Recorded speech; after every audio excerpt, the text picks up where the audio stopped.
hadirin kaum muslimat yang dimuliakan Allah Subhanahu wa taala.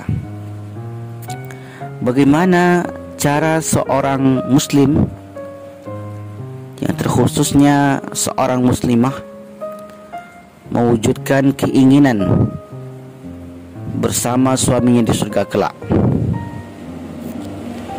Setidaknya ada 4 syarat, ada 4 ketentuan yang mesti dilakukan oleh sepasang suami istri, terutama oleh seorang istri, agar di akhirat kelak mereka bisa bersama-sama di dalam surga Allah Subhanahu wa taala. Yang pertama adalah sepasang suami istri tersebut sama-sama beriman kepada Allah Subhanahu wa taala. Yang kedua, sama-sama mengerjakan amal ibadah hanya karena Allah Subhanahu wa taala. Yang ketiga, ini terkhusus bagi istri, yaitu mentaati segala perintah suami. Adapun yang keempat, seorang istri senantiasa mendoakan suaminya dalam kebaikan. Sebelum kita melangkah lebih jauh, itu membahas satu persatu 4 poin ini, maka kita mulai terlebih dahulu pada poin yang pertama, yaitu beriman kepada Allah Subhanahu wa taala. Akhir-akhir ini ada tren di tengah-tengah masyarakat kita mencari pasangan hidup tidak memperhatikan apa agamanya. Yang penting bahagia, yang penting mendapatkan ketenangan, yang penting samawa, kata orang sekarang, sakinah, mawaddah, warahmah. Soal iman tidak perlu diperhitungkan, karena orang tidak bisa makan dengan iman, karena orang tidak bisa membuat rumah dengan iman. Nah, tentu ungkapan ataupun mungkin keyakinan semacam ini sangat-sangatlah keliru. Untuk menciptakan keluarga yang samawah, sakinah, mawaddah, warahmah, haruslah diawali dengan beriman kepada Allah Subhanahu wa taala. Tidak ada nilai suatu rumah tangga apabila salah satu dari keduanya tersebut, yaitu sepasang suami istri, tidak beriman kepada Allah Subhanahu wa taala.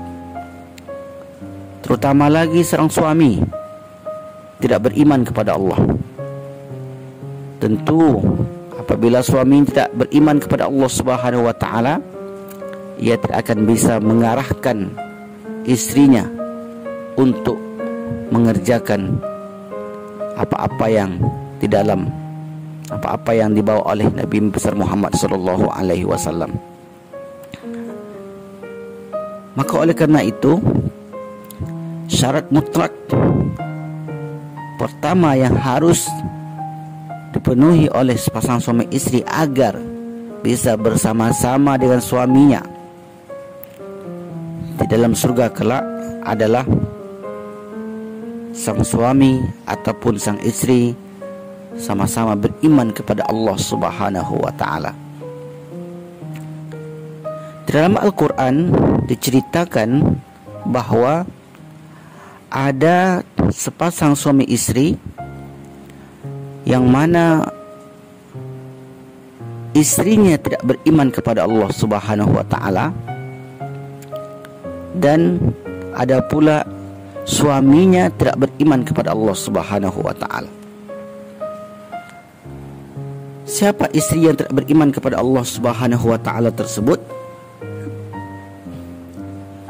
Mereka adalah istri dari Nabi Nuh alaihi salam dan Nabi Lut alaihi wassalam. Suaminya beriman kepada Allah, yaitu Nabi Nuh dan Nabi Lut alaihi salam. Tetapi istrinya tidak beriman kepada Allah Subhanahu wa taala. Istrinya kufur, meninggalkan perintah suaminya, yaitu selaku seorang nabi yang tentu juga meninggalkan perintah Allah Subhanahu wa taala. Walaupun kedua istri ini bersuamikan seorang nabi di dunia ini, maka mereka di akhirat tidak bisa bersama-sama di dalam surga, sebab sang istri tidak beriman kepada Allah Subhanahu wa taala. Hal itu diceritakan oleh Allah Subhanahu wa taala di dalam surah At-Tahrim ayat 10. A'udzubillahi minasyaitonir rajim. Bismillahirrahmanirrahim. Daraballahu mathalan lilladzina kafaru imra'ata Nuhin wa imra'ata Lut kanata tahta 'abdaini min ibadina salihain fakhanatahuma falam yughniya anhuma minallahi syai'a wa qila dukhulan nara ma'ad dakhilin. Artinya, Allah membuat perumpamaan bagi orang-orang kafir, istri Nuh dan istri Lut, yaitu istri Nabi Nuh dan istri Nabi Lut merupakan orang-orang kafir.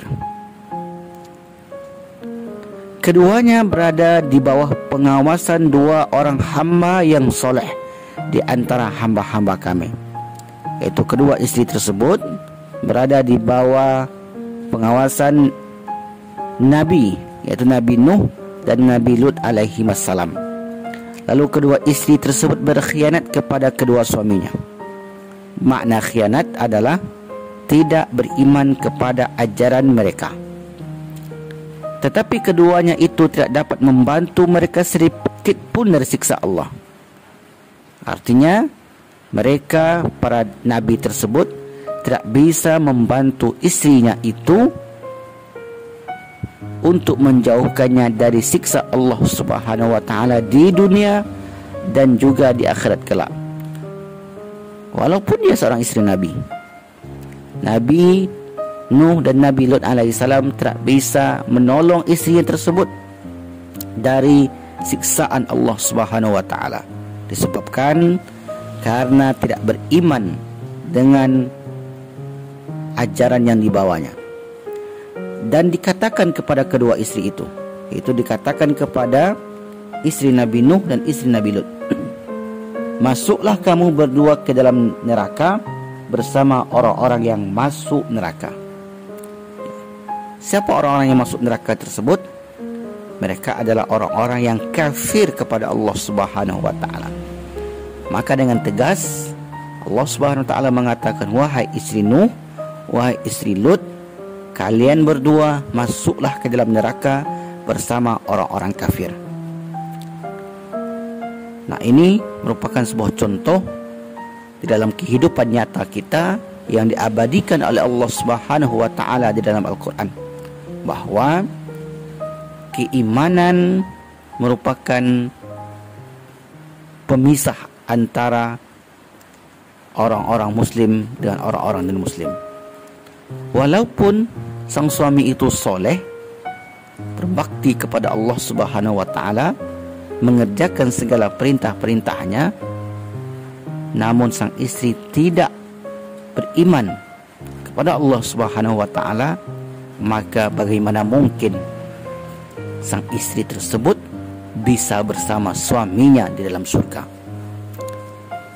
Nah, seperti tren sekarang ini, bahwa banyak kita dengar berita suaminya muslim, istrinya non muslim. Suaminya orang soleh, istrinya orang toleh. Suaminya orang taat beragama, yaitu agama Islam, namun sang istri tidak beragama Islam. Maka mustahil bagi seorang istri bisa bersama-sama dengan suaminya di dalam surga. Sebalik itu, ada pula contoh lain yang Allah beritakan kepada kita, yaitu istrinya beriman dan suaminya kafir. Contoh ini pun disebutkan oleh Allah Subhanahu wa taala di dalam Al-Qur'an, yaitu di dalam surah At-Tahrim ayat yang ke-11. Kalau yang tadi ayat yang ke-10. Contoh ini adalah seorang wanita muslimah yang bernama Asiyah, yaitu beriman dengan risalah Nabi Musa alaihi salam. Sementara suaminya bernama Fir'aun, yaitu musuh bebuyutan Nabi Musa alaihi salam.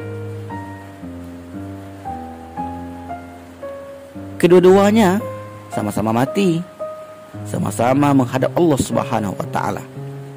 Di akhirat, yang satu mendapatkan surga, yang satu masuk ke dalam neraka Allah Subhanahu wa taala. Asiyah masuk surga, sementara Fir'aun masuk neraka Allah Subhanahu wa taala. Allah berfirman, "Wa daraballahu masalan lil ladzina amanu imra'ata fir'aun idz qalat rabbi ibni li indaka baitan fil jannah wa najjini min fir'auna wa amalihi wa najjini minal qaumidz zalimin." Dan Allah membuat perumpamaan bagi orang-orang yang beriman, yaitu Allah memberi contoh bagi orang-orang yang beriman, yaitu seorang perempuan muslimah yang beriman, yaitu istri Fir'aun. Ketika dia berkata, "Ya Tuhanku," yaitu Asiyah ini berdoa kepada Allah Subhanahu wa taala, "Ya Tuhanku, wahai Tuhanku, bangunkanlah untukku sebuah rumah di sisimu di dalam surga." Yaitu bangunkanlah, buatkanlah untukku sebuah rumah, sebuah tempat tinggal di dalam surga, dan selamatkanlah aku dari Fir'aun dan perbuatannya. Yaitu selamatkan Asiyah ini, selamatkan dari Fir'aun dan perbuatannya, dan selamatkanlah aku dari kaum yang zalim. Yaitu selamatkan pula dari tangan atau perbuatan orang-orang zalim. Orang-orang zalim yang masuk dalam ayat ini adalah Fir'aun dan bala tentaranya. Kenapa Fir'aun disebut orang yang zalim? Karena mengingkari ajaran Nabi Musa alaihissalam. Zalim di sini bukan sekadar zalim bermakna jahat, tetapi zalim di sini juga bermakna ingkar kafir dengan perintah Allah Subhanahu wa taala. Maka sang istri kelak diganjar dengan surga oleh Allah Subhanahu wa taala. Kita dibuatkan sebuah rumah di dalam surga dan mendapatkan kenikmatan-kenikmatan surga, sementara sang istri, sang suami Fir'aun itu dimasukkan ke neraka Allah, yaitu mendapatkan siksanya setiap saat. Dan keberadaan Fir'aun tersebut khalidina fiha abada, ia kekal di dalam neraka selama-lamanya. Maka inilah contoh dalam kehidupan nyata seorang suami soleh dan seorang istri tidak soleh, seorang istri soleh dan seorang suami tidak soleh. Maka mereka tidak bisa bersama-sama di dalam surga. Kaum muslimah yang dimuliakan Allah Subhanahu wa taala. Adapun syarat kedua yang harus dipenuhi oleh seorang istri ialah melakukan amal ibadah. Amal ibadah yang dilakukan oleh sepasang suami istri tidak bisa dilepaskan dari poin yang pertama, yaitu beriman. Karena iman dan amal merupakan dua hal yang tidak dapat dipisah.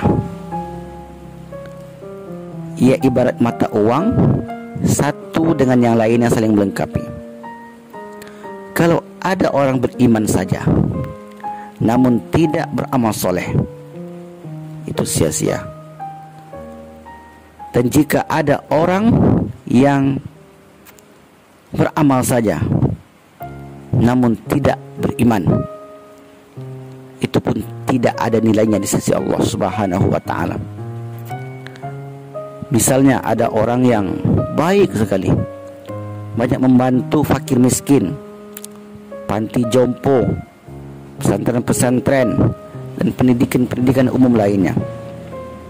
Banyak berbuat kebajikan kepada umat manusia, tetapi ia tidak beriman.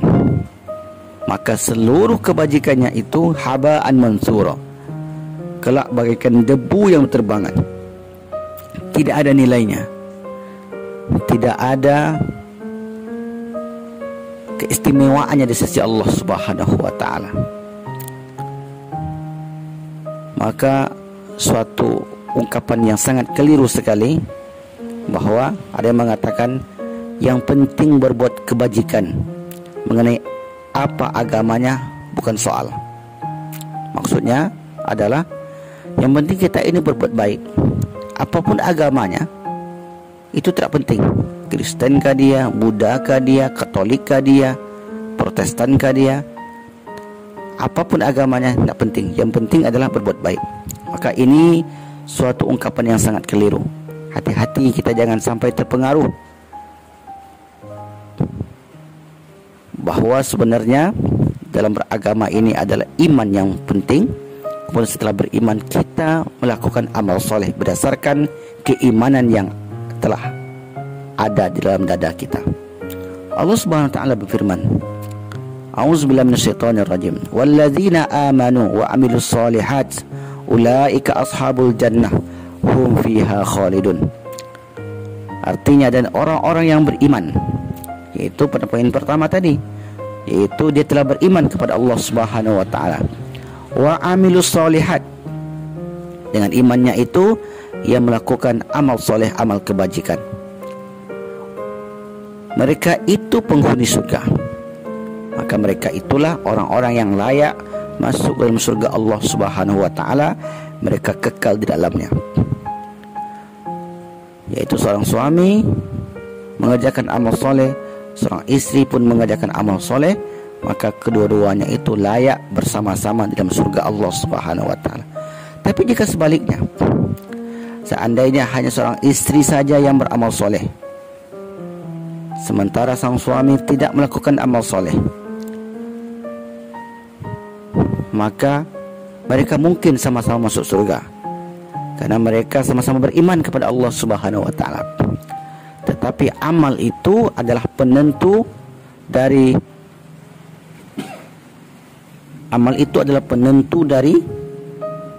tingkatan surga yang akan kita tempuh di akhirat kelak. Surga itu bertingkat-tingkat, wahai kaum muslimah. Paling tinggi adalah Jannatul Firdaus, surga Firdaus. Itu adalah surganya para nabi dan para orang-orang soleh. Dan berikutnya, ada namanya surga Darussalam, ada namanya Maqama, ada Naim, ada Aden, banyak sekali. Nah, tingkatan-tingkatan surga itu diperuntukkan bagi orang-orang yang sesuai dengan kadar amal ibadahnya. Maka tidak mustahil nanti di akhirat sepasang suami istri sama-sama masuk surga, tetapi surganya tidak sama.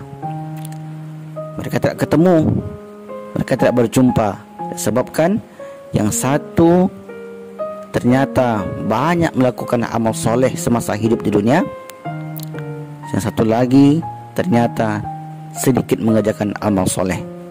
Sang istri ternyata orang yang rajin, mungkin dia ikut pengajian, mungkin dia mengaji, mungkin dia bersedekah, dan seterusnya.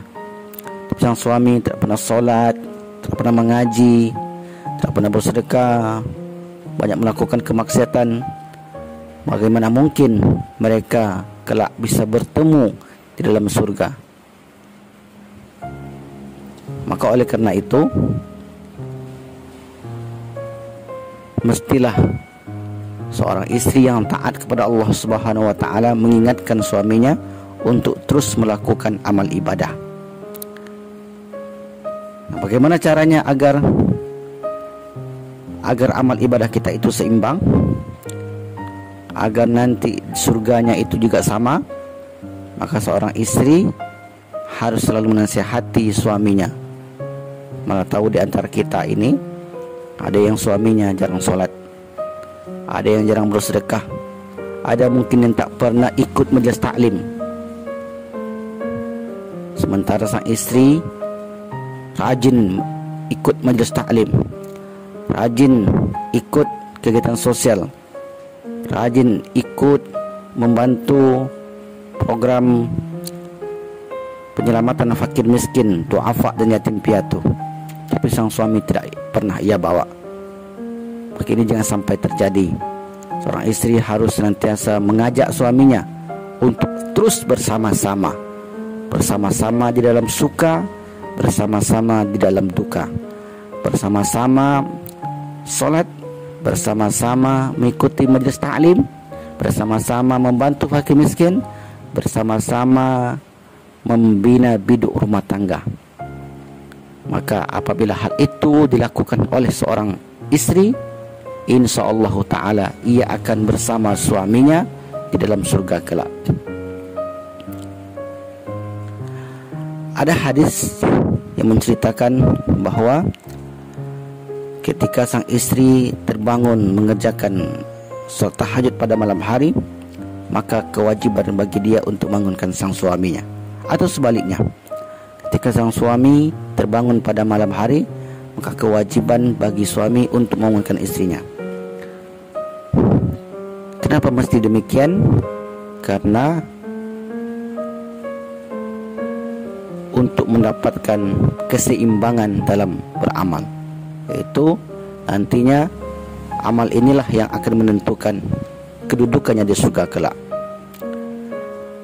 Riwayat dari Abu Hurairah, an Abi Hurairah qala Rasulullah sallallahu alaihi wasallam, rahimallahu rajulan qama minal laili fa shalla wa ayqadha imra'atahu fa in abat nadaja fi wajhiha al-ma'a. Rahimallahu imra'atan qamat minal laili fa shallat wa ayqadhat zawjaha fa in aba nadadat fi wajhihi al-ma'a. Dari Abu Hurairah, dia berkata, Rasulullah bersabda, Allah akan merahmati seorang yang bangun malam kemudian sholat lalu membangunkan istrinya, yaitu seorang suami yang bangun pada malam hari lalu kemudian mengajak istrinya untuk mengerjakan sholat. Apabila istrinya menolak, andai istrinya itu tidak mau dibangunkan, dia akan memercikkan air ke mukanya. Maka kewajiban suami adalah memercikkan air ke mukanya, dan Allah akan merahmati. Dan sebaliknya, Allah akan merahmati seorang istri yang bangun malam lalu solat, kemudian dia membangunkan suaminya, yaitu membangunkan suaminya untuk melakukan solat malam. Apabila suaminya enggan, andai suaminya itu tidak mau, maka istrinya akan memercikkan air ke muka suaminya, yaitu seorang istri adab membangunkan suaminya dengan memercikkan air ke muka suaminya. Jadi ingat ya, ini hanya memercikkan, bukan menyunggahkan air. Nanti cari pula air 1 galon, tuangkan ke suaminya ataupun ke istrinya. Tidak demikian. Ini adalah untuk memercikkan air ke dalam suaminya, ke wajah suaminya. Maka insyaallah ta'ala, dengan senantiasa melakukan hal tersebut, sama-sama salat malam, sama-sama membantu fakir miskin, sama-sama ikut majlis taklim, istri pergi ikut majlis taklim diantar oleh suaminya, suaminya ikut majlis taklim, istrinya pun ikut kemana-mana, istrinya pergi diantar, dan kemana-mana suaminya pergi dia pun ikut bersamanya. Maka insyaallah ta'ala kebersamaannya itu tidak hanya di dunia ini saja, melainkan kebersamaan itu akan sampai abadi ke akhirat kelak.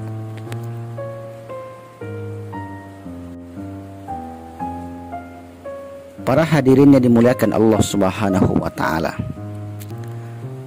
Adapun poin ketiga yang harus dilakukan oleh seorang istri ialah taat dengan perintah suaminya. Mentaati semua suami merupakan suatu kewajiban yang tidak bisa diabaikan bagi seorang muslimah, itu bagi seorang istri. Bahkan ketika seorang istri diperintah oleh orang tuanya untuk mengerjakan suatu pekerjaan, misalnya orang tuanya meminta dia untuk melakukan suatu pekerjaan, dan dalam waktu bersamaan sang suami pun minta untuk melakukan suatu pekerjaan. Jadi sang orang tua meminta istri atau anaknya, dalam hal ini adalah anaknya, untuk melakukan suatu pekerjaan, sementara dalam waktu bersamaan sang suami pun minta untuk melakukan suatu pekerjaan. Maka mana yang harus dipilih oleh seorang istri? Istri harus memilih untuk mentaati perintah suaminya. Ada riwayat yang diceritakan oleh Rasulullah SAW, yaitu dikisahkan bahwa ada seorang suami yang akan pergi berjihad ke medan perang.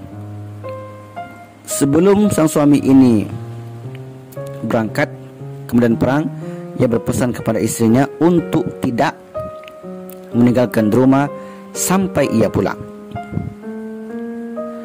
Setelah pesan itu disampaikan, maka sang suami pun berangkat. Selama berada di medan tempur tersebut, orang tua sang istri ini sakit keras. Kemudian orang tua ini mengutus seorang utusan untuk menjumpai sang anaknya, itu sang perempuan tadi, istri si mujahid yang sedang bertempur di medan perang, untuk menjenguknya yang sedang sakit keras tersebut.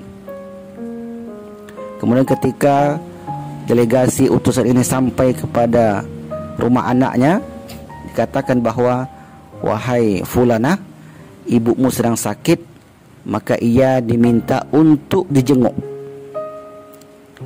Maka apa jawaban sang anak? Saya belum bisa menjenguknya karena saya belum mendapat izin dari suami saya yang sedang berjihad di medan perang.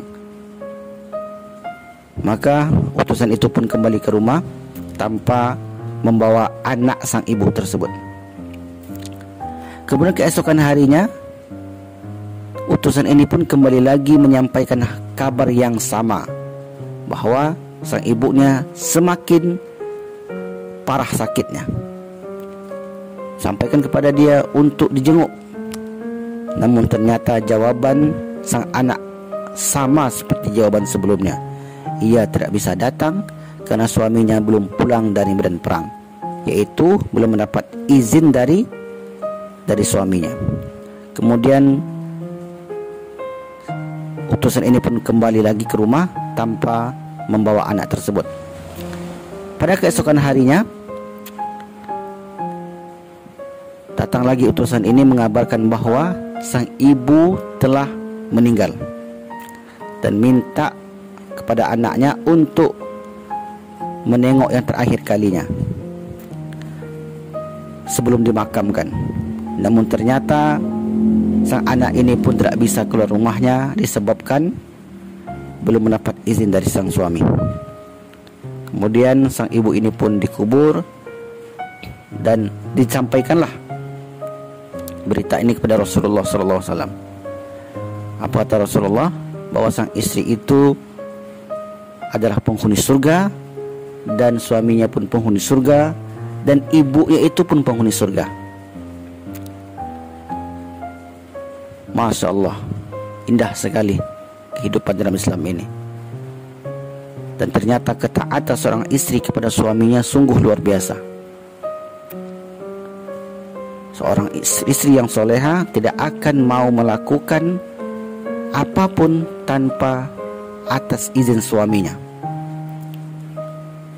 Selama ia belum mendapat izin dari sang suami, maka ia tidak mau melakukan apapun, meskipun mengunjungi orang tua yang sedang sakit.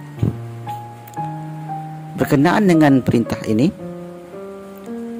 berkenaan dengan cerita ini, Rasulullah SAW pernah sampaikan bahwa ketaatan seorang istri kepada suaminya itu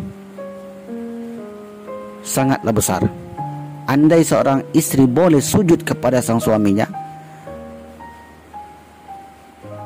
andai seorang istri boleh bersujud kepada seseorang, maka seorang istri akan diperintahkan sujud kepada suaminya.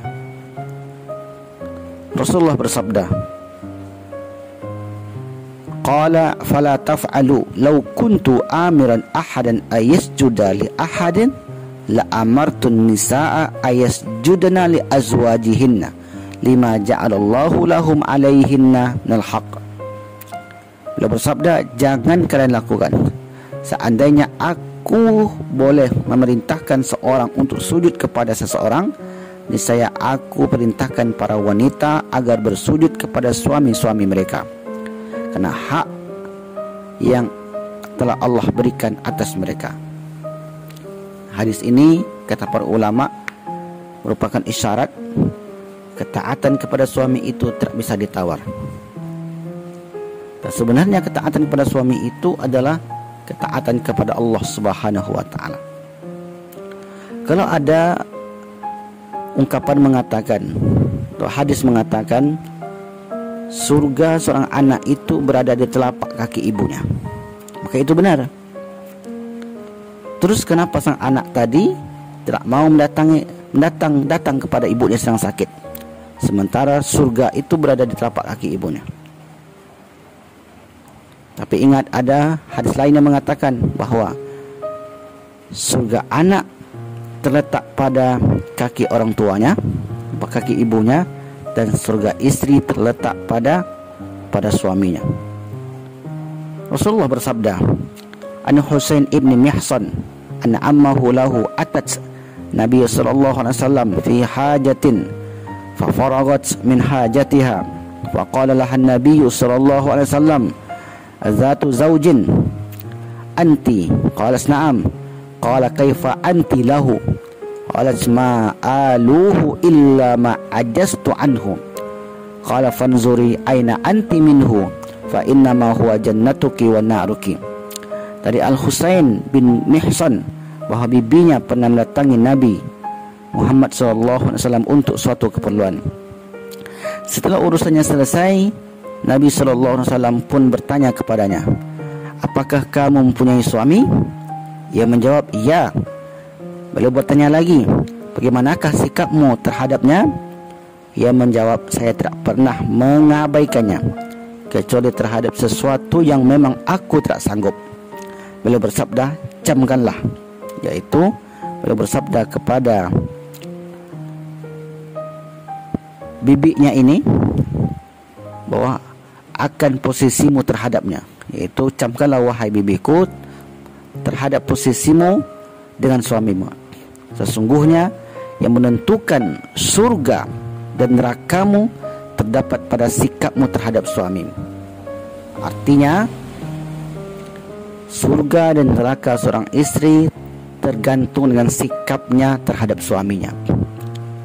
Tentu ini yang kita maksud adalah suami yang soleh, suami yang taat kepada Allah Subhanahu wa taala, suami yang beriman kepada Allah Subhanahu wa taala, suami yang melakukan amal soleh dan tidak melakukan kemaksiatan.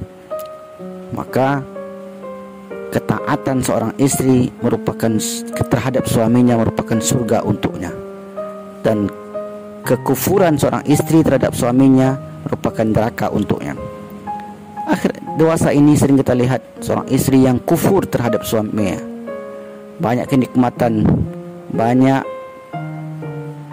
hal-hal yang telah diberikan oleh sang suami kepada istri, namun sang istri mengingkari pemberian tersebut, seakan-akan kebaikan suaminya tidak ada di depan mata istrinya. Maka ingat nasihat hadis ini, fanzuri aina anti minhu fa innama huwa jannatuki wa naruki. Camkanlah kan posisimu terhadapnya, yaitu terhadap suamimu. Sesungguhnya yang menentukan surga seorang istri dan neraka seorang istri terdapat pada sikapnya terhadap suaminya. Maka ya, seorang istri mesti berhati-hati berbicara dengan suaminya, jangan sampai mengeluarkan kata-kata yang kotor, jangan sampai menyakiti hati suaminya, jangan sampai membuat suaminya bersedih, yang sampai suaminya murka dan seterusnya, jika ingin bersama suaminya di surga kelak.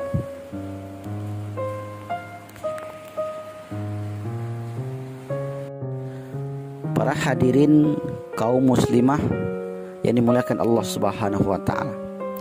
Sampai kita pada poin yang keempat, yaitu mendoakan suami. Hal yang terpenting dan sangat penting sekali bagi seorang istri adalah mendoakan sang suami. Ada ungkapan, di balik kesuksesan seorang suami terdapat istri yang luar biasa. Artinya, tidak ada suami yang sukses tanpa dukungan seorang istri yang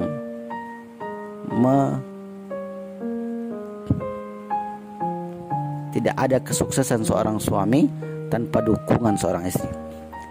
Mungkin kata-kata ini bisa kita ubah redaksinya, yaitu tidak ada suami yang soleh tanpa dukungan dari istri yang soleha.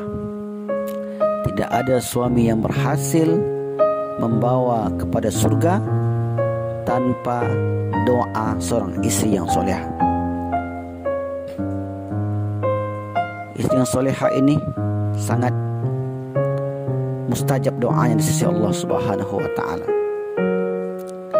Istri yang soleha adalah istri penghuni surga.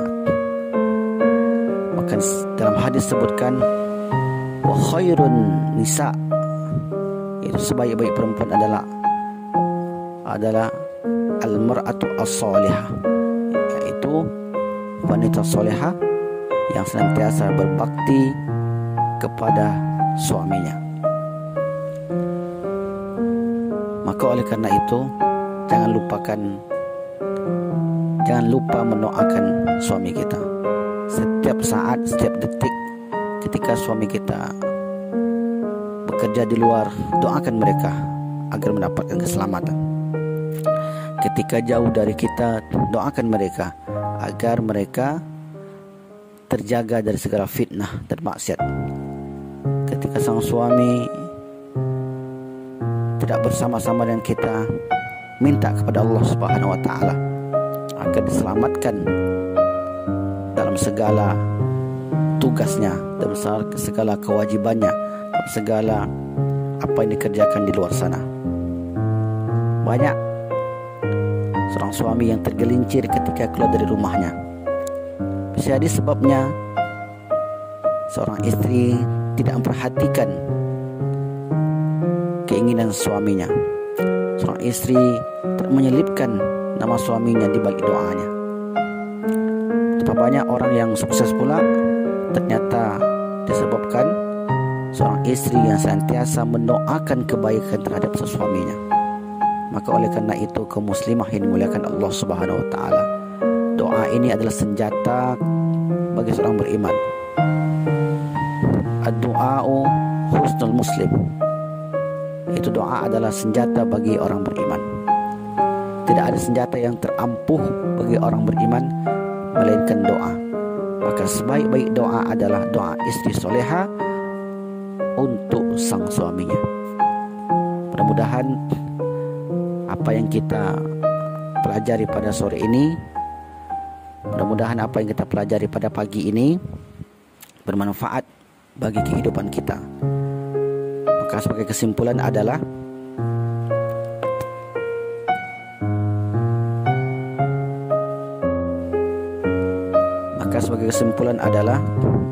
untuk mewujudkan bisa bersama suami di dalam surga, maka penuhilah 4 syarat ini. Yang pertama, sama-sama beriman kepada Allah Subhanahu wa taala. Sang istri beriman kepada Allah Subhanahu wa taala, sang suami pun beriman kepada Allah Subhanahu wa taala. Yang kedua, sama-sama melakukan amal kebaikan. Ketika sang istri melakukan amal kebaikan, amal ibadah, maka ajaklah suamimu, rangkul dia, sampaikan kepadanya bahwa amal ibadah yang kita lakukan ini menentukan kedudukan kita di surga kelak. Andai adik saja atau umi atau apalah bahasa atau dinda yang melakukan amal soleh, maka bagaimana mungkin nanti kita bisa satu tempat di surga Allah Subhanahu wa taala. Yang ketiga, taatlah dengan suami yang beriman kepada Allah dan yang melakukan amal soleh. Ketaatan itu akan membawa sang istri ke dalam surga yang mulia dan penuh kenikmatan tersebut. Yang keempat, jangan lupa doakan terus suami kita. Doakan terus suami kita, kawal dia dengan doa kita. Kemanapun sang suami melangkah, kapanpun sang suami keluar rumah, jangan lupa selipkan namanya di dalam sujud kita, agar suami kita terjaga dari segala berbagai macam fitnah yang dapat membawa kepada kehancuran biduk rumah tangga setiap muslimah.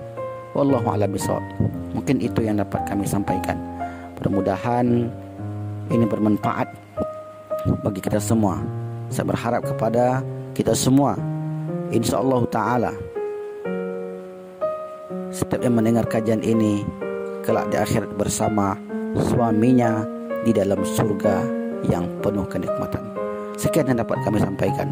Mungkin ada pertanyaan, silakan nanti disampaikan melalui grup WhatsApp yang bisa di-forward oleh admin kepada saya yang menyampaikan. Sekian, walafu minkum, wassalamualaikum warahmatullahi wabarakatuh.